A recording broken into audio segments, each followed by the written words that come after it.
YouTube channel વિદ્યાર્થી મિત્રો આજે આપણે ગણિત પ્રકરણિક વાસ્તવિક સંખ્યાઓમાં સ્વાધ્યાય 1.3 ના દાખલા ગણીશું। મેં મારા ગયા લેસનમાં તમને √2 અસમય સંખ્યા સાબિત કરવાનો દાખલો કરાવેલો, તમે એને બરાબર સમજ્યા હશો।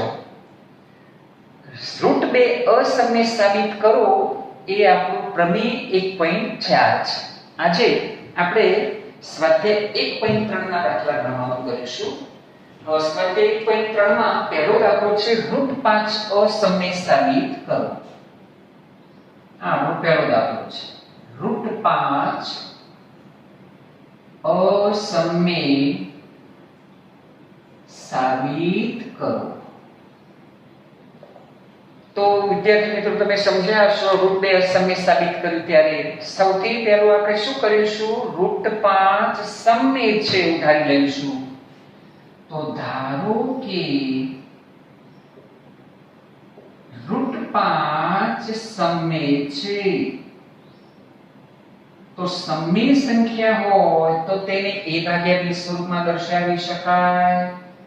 તો √5 બરાબર a ભાગ્યા b, જ્યાં a અને b અવિભાજ્ય પૂર્ણાંકો છે। આ આપણી શરત। a અને b કેવા હોવા જોઈએ? અવિભાજ્ય પૂર્ણાંકો, એટલે કે આ બંનેનો ગુસા 1 આવવો જોઈએ। હવે બંને બાજુ વર્ગ લઈએ। ચાલો બંને બાજુ વર્ગ લેતા, હવે બંને બાજુ વર્ગ લઈશું એટલે √5 નો વર્ગ 5 થશે, a² ભાગ્યા b²। હવે સ્ક્વેર ને હું સૂત્ર કરતા બનાવી દઉં તો અહીં આપણને મળશે a² બરાબર 5b²। અહીં વિદ્યાર્થી મિત્રો તમે જુઓ કે a² એ 5 વડે વિભાજ્ય છે, એનો અર્થ કે 5 એ a² નો એક અવયવ છે। 5 એ a² નો એક અવયવ છે। હવે સ્વાધ્યાય 1.3 ને યાદ કરો। 5 a² નો એક અવયવ હોય તો 5 a નો પણ એક અવયવ હોય, તો 5 a નો એક અવયવ છે। આ શાને આધારે લખ્યું? પ્રમેય 1.3 ને આધારે। આને પરિણામ 1 કહીએ। હવે કોઈ પણ પૂર્ણાંક આપણે c લઈએ। કોઈ પૂર્ણાંક c માટે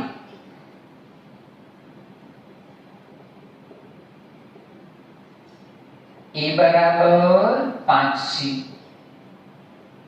બંને બાજુ વર્ગ કરી દઈએ તો બંને બાજુ વર્ગ લેતા આપણને a² બરાબર 25c² મળશે। હવે a² ની કિંમત આપણે 5b² મૂકી દઈશું। a² બરાબર 5b² લેતા અહીં આપણે 5b² બરાબર 25c² થશે। બંને બાજુ 5 વડે ભાગી દઈશું તો b² બરાબર 5c² મળશે। અહીં ફરી પાછો વિદ્યાર્થી મિત્રો જોઈ લો કે b² એ 5 વડે વિભાજ્ય થશે, એનો અર્થ કે 5 એ b² નો એક અવયવ છે। 5 એ b² નો એક અવયવ છે। તો પ્રમેય 1.3 મુજબ 5 એ b નો એક અવયવ છે। શાને આધારે લખ્યું? પ્રમેય 1.3। આને પરિણામ 2 કહી દઈશું। પરિણામ 1 અને 2 પરથી 5 એ a અને b બંનેના અવિભાજ્ય, બંનેના અવયવ છે। જે પરસ્પર અવિભાજ્ય નથી, કારણ કે a અને b નો આપણે ગુસા લઈશું તો 5 આવશે, જ્યારે ગુસા કેટલો આવવો જોઈએ? 1. તો અહીં આપણે કેવું લખીશું? અહીં a અને b બંનેનો અવયવ 5 હોવાથી તે અવિભાજ્ય અવયવ બંનેના પરસ્પર અવિભાજ્ય અવયવ નથી, જેથી આપણી ધારણાથી વિપરીત પરિણામ મળે છે. પછી આપણે ધારી લઈશું કે √5 અસમમિત છે. તો અહીં a અને b બંનેના અવયવ 5 મળે છે, જે પરસ્પર અવિભાજ્ય નથી.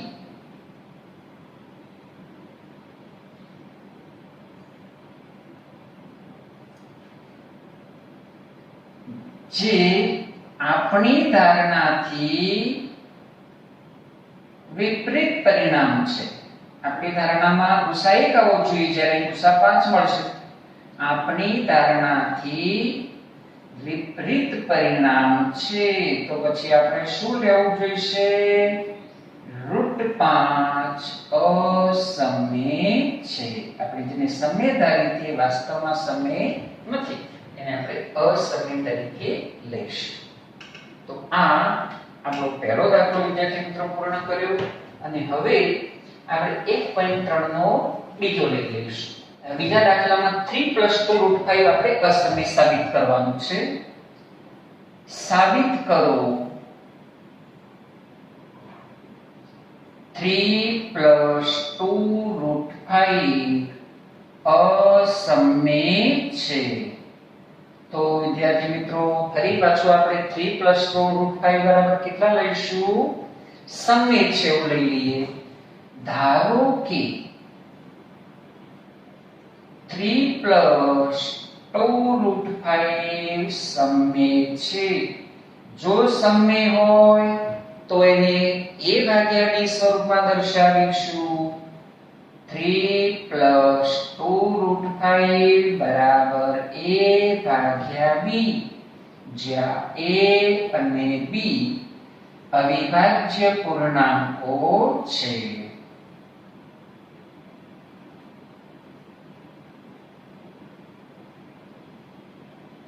પરસ્પર અવિભાજ્ય પૂર્ણાંકો છે. હવે આ બંનેનો ગુસા કેટલો થશે? 1. હવે વિદ્યાર્થી મિત્રો આ પરિણામમાં આપણે શું કરીશું કે જમણી બાજુએ સમમિત રાખીશું અને ડાબી બાજુએ અસમમિત કરવાનું કરીશું. તો 3 ને આ બાજુ લાવી દઈશું, તો હવે પરિણામ આપણું આવું મળશે: a/b - 3. હું લસા લઈ લઉં તો a - 3b/b મળશે. હજુ √5 ની સાથે બે ગુણાંકમાં છે, એને આપણે છેદમાં લઈ લઈએ. તો therefore √5 બરાબર a - 3b અને છેદમાં 2b. હવે વિદ્યાર્થી મિત્રો તમે જુઓ કે જમણી બાજુએ a, b, 2, 3 આ બધા જ પૂર્ણાંકો છે. પૂર્ણાંકો હોવાને કારણે તે સમમિત છે. તો પછી જમણી બાજુનું પરિણામ જો સમમિત હોય તો ડાબી બાજુનું પરિણામ પણ સમમિત થવું જોઈએ, પરંતુ √5 તો અસમમિત છે. તેથી આખી સંખ્યા કેવી થશે? અસમમિત છે. તો અહીં આપણે લખીશું જમણી બાજુએ આવેલી સંખ્યા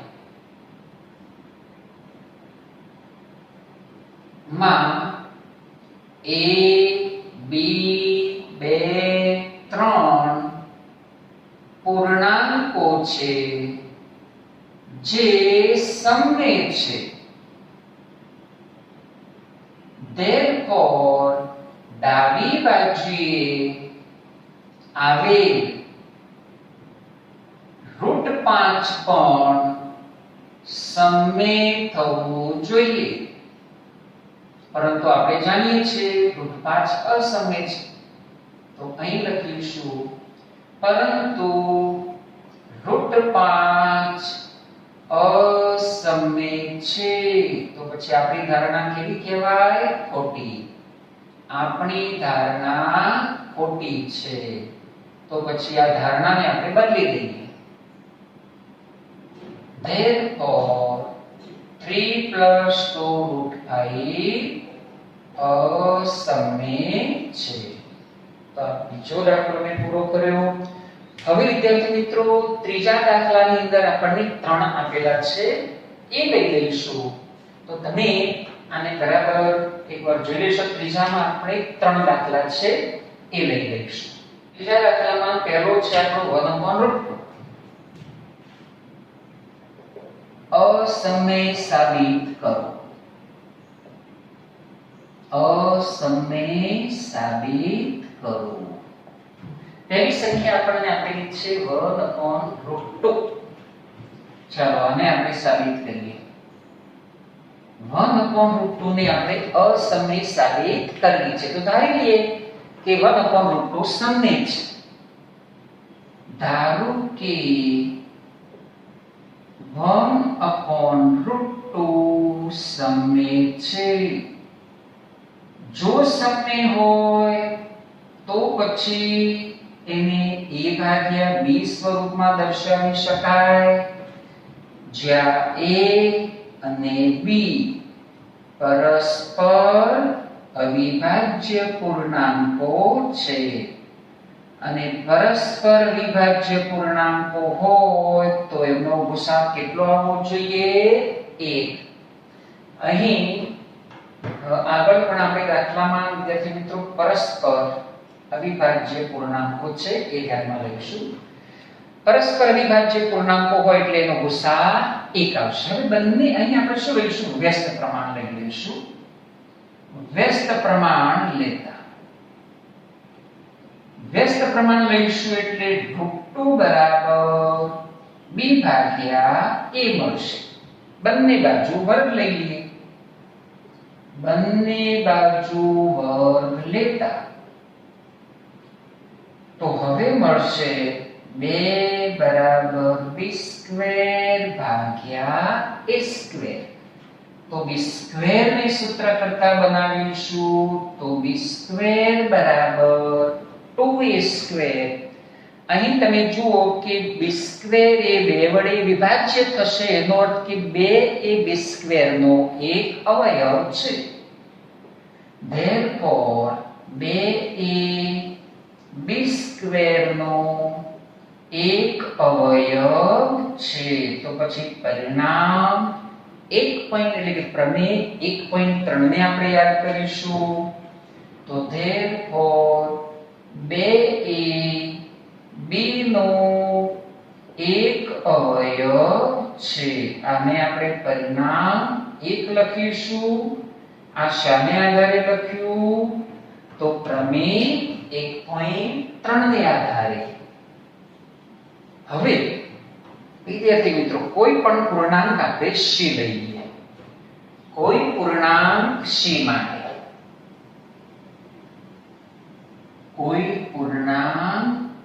c માટે અહીં આપણે a બરાબર 2c એવું નહીં લઈએ, પરંતુ b બરાબર 2c લઈશું, કારણ કે આપણે શરૂઆતમાં b² ને સૂત્ર કરતા બનાવેલા છે. તો અહીં શું લખીશું? b બરાબર 2c. બંને બાજુ વર્ગ લઈ લઈશું. તો b² બરાબર 4c². હવે જુઓ કે b² ની કિંમત આપણે કેટલી મૂકી શકીએ? 2a². તો b² બરાબર 2a² લેતા 2a² બરાબર 4c². બંને બાજુ આપણે 2 વડે ભાગી દઈએ તો શું મળશે? a² બરાબર 2c². તો અહીં 2 એ a² નો એક અવયવ છે એવું કહી શકીએ.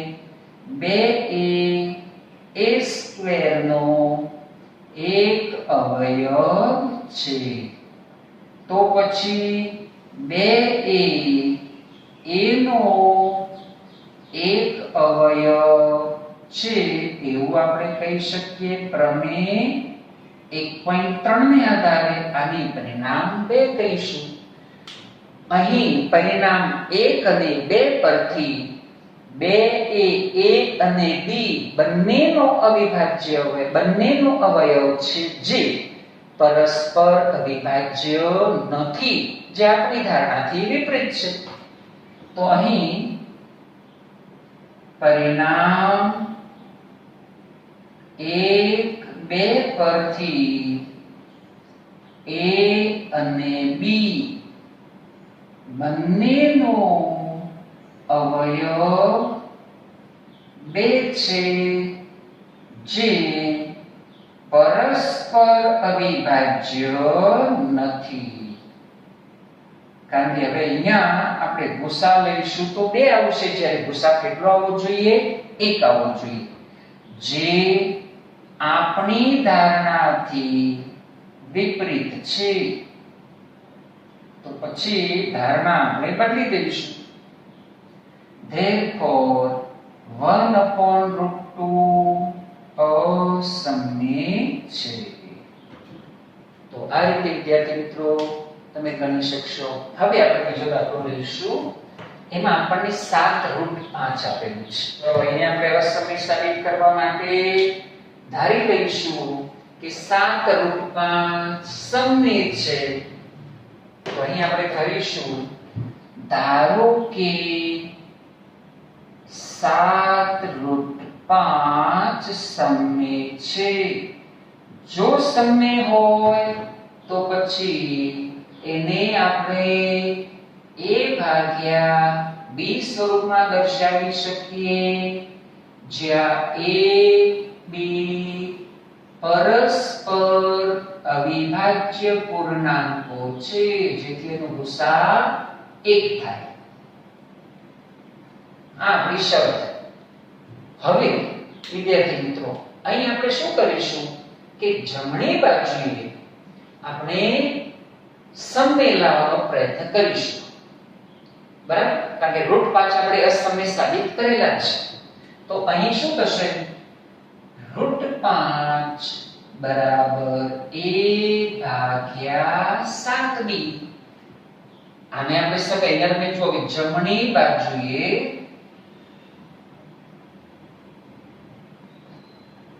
A B 7 પૂર્ણાંકો છે જે સમય છે. તો પછી ડાબી બાજુ √5 પણ સમય થવા જોઈએ. Therefore √5 પણ સમય થવા જોઈએ. પરંતુ √5 અસમય છે. Therefore આપણી ધારણા ખોટી છે. તો હવે આપણે લખી દઈશું કે 7√5 કેવી છે? અસમય છે. તો વિદ્યાર્થી મિત્રો હવે ત્રીજો દાખલો 6+√2 તમને હોમવર્કમાં આપું તો તમે જાતે કરી શકશો.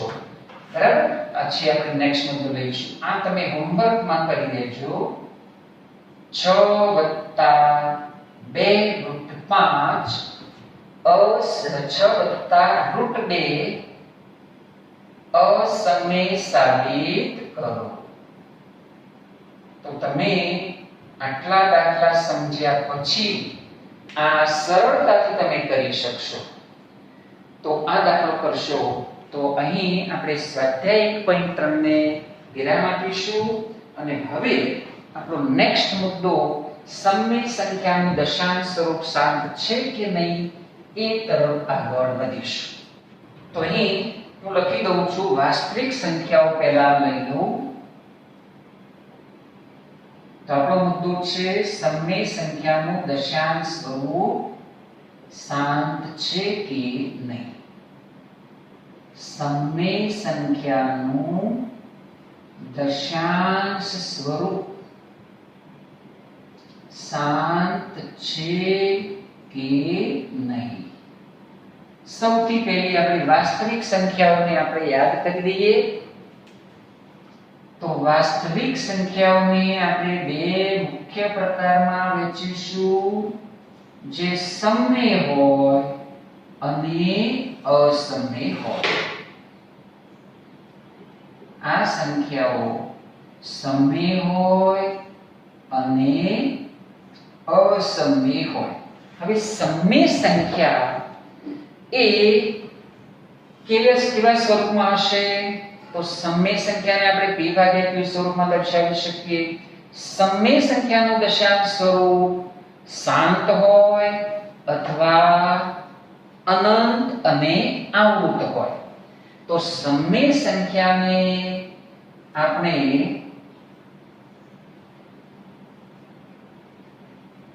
શાંત દશાંશ તરીકે લઈ લઈએ અને આવૃત. હવે આવૃતમાં અનંત અને અનાવૃત, અનંત અને અનાવૃત. અનંત આવૃત એ સમમેય સંખ્યા હશે. આ કેવી હશે? સમમેય. અનંત અનાવૃત, અહીં આપણે શાંત અને અનંત શબ્દ અહીં લઈ લઈએ. તો અનંત અને આવૃત હોય એ સમમેય સંખ્યા થશે. અનંત અને અનાવૃત હોય એ અસમમેય થશે. તો આપણે જે વાત કરવાની છે એ શાંત દશાંશ સંખ્યાની.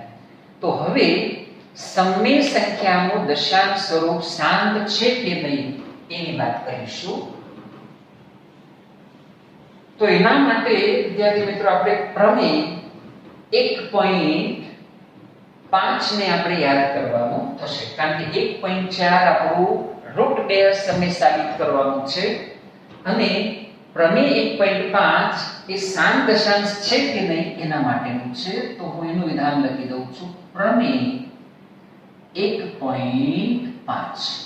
જો x એ કોઈ સંખ્યા હોય જ્યાં x બરાબર p ભાગ્યા q હોય અને p અને q એ પૂર્ણાંકો હોય, તો q બરાબર 2 ની n ઘાત ઇન્ટુ 5 ની m ઘાત સ્વરૂપે જો લખી શકાય, જ્યાં nm અનરૂટ પૂર્ણાંકો હોય તો અને તો જ તે સંખ્યાનું દશાંશ સ્વરૂપ શાંત છે એવું કહી શકાય. વિદ્યાર્થી મિત્રો, પ્રમેય 1.5 નું વિધાન તમને કન્ફ્યુઝ કરે એવું છે. પહેલા હું થોડા ઉદાહરણ લઉં અને પછી એની પર આગળ જવાનો પ્રયત્ન કરીશું. ચાલો, શાંત દશાંશના આપણે ઉદાહરણ લઈએ.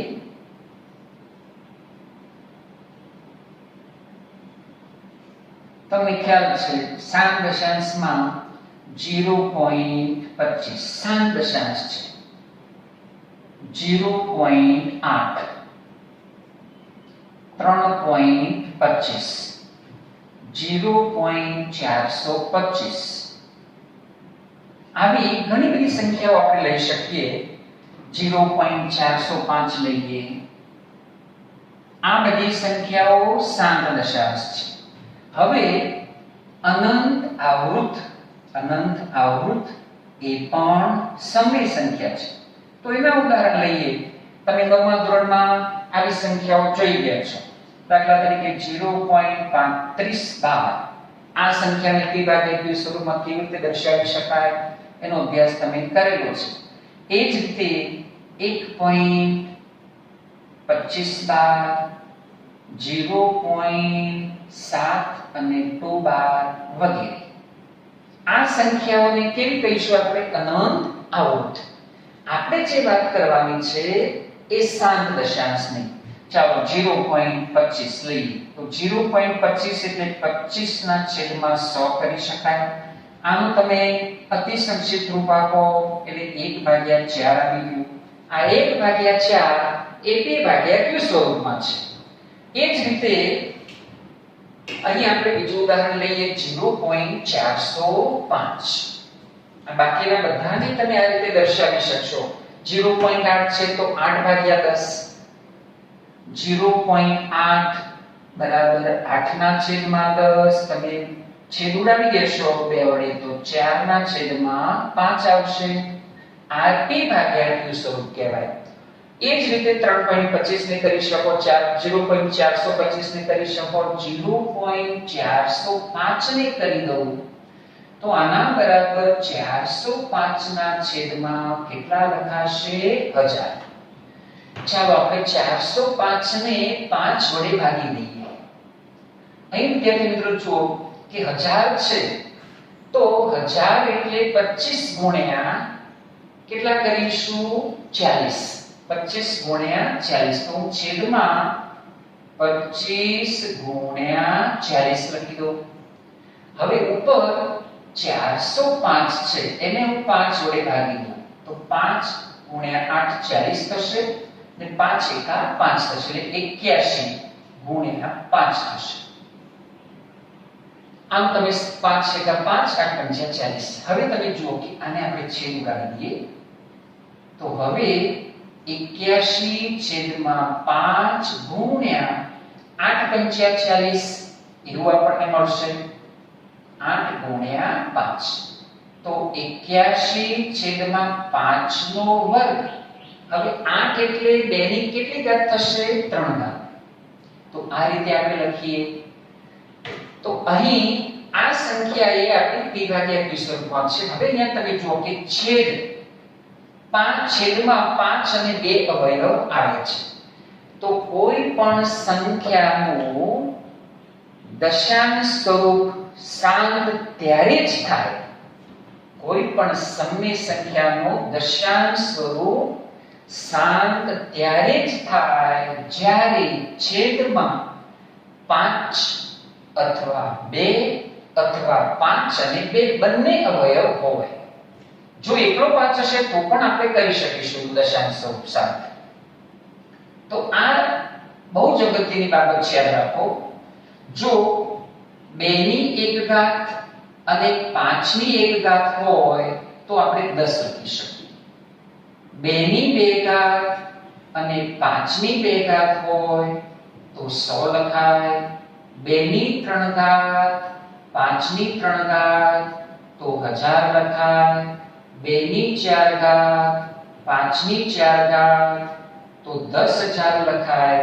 હવે તમને 1 લાખ માટે કયું હોય તો તમે તરત કહી શકશો કેટલા શૂન્યો છે? 5. તો 2 ની 5 ઘાત 5 ની 5 ઘાત આ રીતે લખી શકાય. તો વિદ્યાર્થી મિત્રો આટલો કન્સેપ્ટ બરાબર યાદ રાખો કે સમય સંખ્યાનું દશાંશ સ્વરૂપ શાંત ત્યારે જ હોય જ્યારે છેદમાં 5 અથવા 2 અથવા 5 અને 2 બંને અવિભાજ્ય અવયવ આવેલા હોવા જોઈએ. તો અને તો જ તે સંખ્યાનું દશાંશ સ્વરૂપ શાંત થશે. જો શાંત નહીં હોય તો પછી અનંત આવૃત થશે. સમય સંખ્યાનું દશાંશ સ્વરૂપ શાંત હોય અથવા અનંત આવૃત હોય. દશાંશ સ્વરૂપ શાંત ક્યારે થશે? તો ત્યારે જ થશે જ્યારે છેદમાં 5 અથવા 2 અથવા 5 અને 2 બંને અવયવ આવેલા હોય. હવે પ્રમેય 1.5 નું વિધાન લખી અને પછી હું એક દાખલો લઈને તમને આની સમજ આપી દઉં. તો પ્રમેય 1.5 નું વિધાન આપણું આવું છે. જો x એ શાંત દશાંશ નિરૂપણ વાળી સંખ્યા હોય, જો x એ શાંત દશાંશ નિરૂપણ વાળી સંખ્યા હોય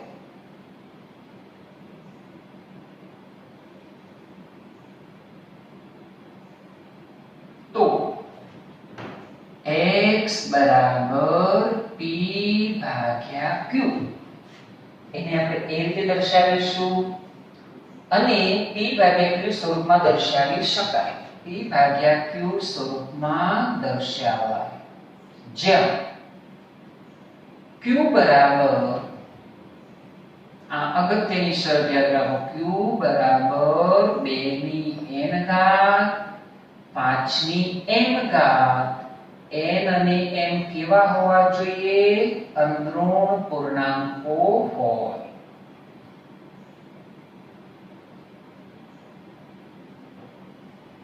તો વિદ્યાર્થી મિત્રો, આ પરિણામ ખાસ યાદ રાખજો.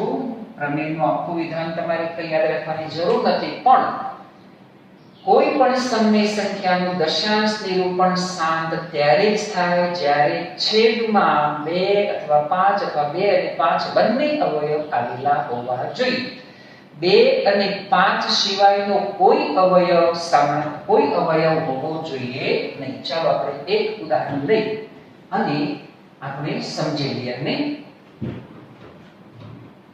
સ્વાધ્યાયનો જ આપણે એક દાખલો લઈ લઈશું.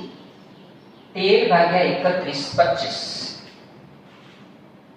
13 ભાગ્યા 31 25 નું દશાંશ નિરૂપણ શાંત છે. વિદ્યાર્થી મિત્રો, આપણે જે સૂચના આપી છે એમાં તો આટલી જ છે, પણ આજે આગળ થોડુંક આપણે કરીએ. જો હોય તો દર્શાવો. જો હોય તો દર્શાવો.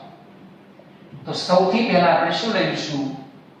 13 ભાગ્યા 31 25 બરાબર 13 ભાગ્યા. હવે 31 25 ના આપણે અવિભાજ્ય અવયવ પાડી દેવાના. ચાલો આપણે 5 વડે ભાગ ચલાવીએ તો 5 ગુણ્યા 6 30, 1 વધશે, 5 દુ 10, 5 5 25. હવે આપણે જાણીએ છીએ કે 625 તો 25 નો વર્ગ છે. તો પછી 5 ની 4 ઘાત કહેવાય. આને આ એક 5 એટલે 5 ની 5 ઘાત થઈ ગઈ. તો અહીંયા આપણે શું લખીશું? 5 ની 5 ઘાત. 13 ભાગ્યા 5 ની 5 ઘાત. અહીં q બરાબર 5 ની 5 ઘાત છે, જેથી q બરાબર 2 ની n ઘાત 5 ની m ઘાત સ્વરૂપમાં હોવાને કારણે, જો મિત્રો 5 ની 0 ઘાત તો આપણે લઈ શકીએ. n બરાબર 0 લઈએ તો 5 ની 0 ઘાત, કોઈ પણ સંખ્યાની 0 ઘાત 1 વડે ગુણવાથી ફેર ના પડે. તો 2 ની n ઘાત * 5 ની m ઘાત સ્વરૂપમાં હોવાથી 13 ભાગ્યા 31 25 નું દશાંશ સ્વરૂપ શાંત છે. હવે આપણા સ્વાધ્યાયમાં તો આ દશાંશ સ્વરૂપ શાંત છે કે નહીં એ સૂચના છે. હવે આપણે એને જો શાંત હોય તો કેવી રીતે દર્શાવાય એની વાત કરી દઈશું. તો અહીં આપણે લખીશું 13 ભાગ્યા 31 25 બરાબર 13 ભાગ્યા. હવે 31 25 ના અવિભાજ્ય અવયવ આપણે પાડીશું. તો 31 25 ને 5 વડે ભાગીશું. 5 ગુણ્યા 36, 5 ગુણ્યા 2 અને 5 એટલે 625. તો 25 નો વર્ગ છે એટલે 5 ની 4 ઘાત થશે, અને 1 આ 5 એટલે 5 ની કેટલી ઘાત લખીશું? 5. હવે વિદ્યાર્થી મિત્રો યાદ રાખો કે જેટલી ઘાત 5 ની હોય એટલી જ ઘાત 2 ની આવવી જોઈએ. કારણ કે તમે અહીંયા જો 2 ની 1 ઘાત, 5 ની 1 ઘાત 10, 2 ની 2 ઘાત 5 ની 2 ઘાત 100, n અને m સમાન જ હોવા જોઈએ. તો પછી આપણે અંશ અને છેદમાં કેટલા વડે ગુણવા પડશે? 2 ની 5 ઘાત વડે. હવે તમને પ્રશ્ન થાય કે કોઈ રકમમાં 5 ની 5 ઘાત હોય અને 2 ની 1 ઘાત હોય તો પછી કેટલા વડે ગુણવાનું થશે? 2 ની 4 ઘાત વડે અંશ અને છેદને આપણે ગુણવાના. n અને m સમાન જ હોવા જોઈએ. તો હવે છેદનો તમારે ગુણાકાર કરવાની જરૂર જ નથી. 5 ઘાત છે તો તમારે 1 ની પાછળ 5 શૂન્ય મૂકી દેવાના. હવે ઉપરનો ગુણાકાર કરી લેવાનો થશે. 13 ગુણ્યા જો 2 ની 5 ઘાત એટલે 32, તો 32 ને હું 13 વડે ગુણી દઉં. 416. તો અહીં 416 આપણે લખી દઈશું.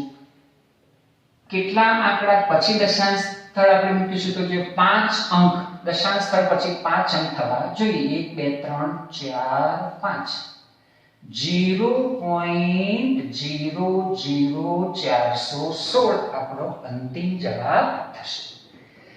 તો વિદ્યાર્થી મિત્રો આ રીતે દાખલાની પ્રેક્ટિસ તમે કરી શકશો. વિડીયોને વારંવાર જોઈ અને સમજવાનો પ્રયત્ન કરજો.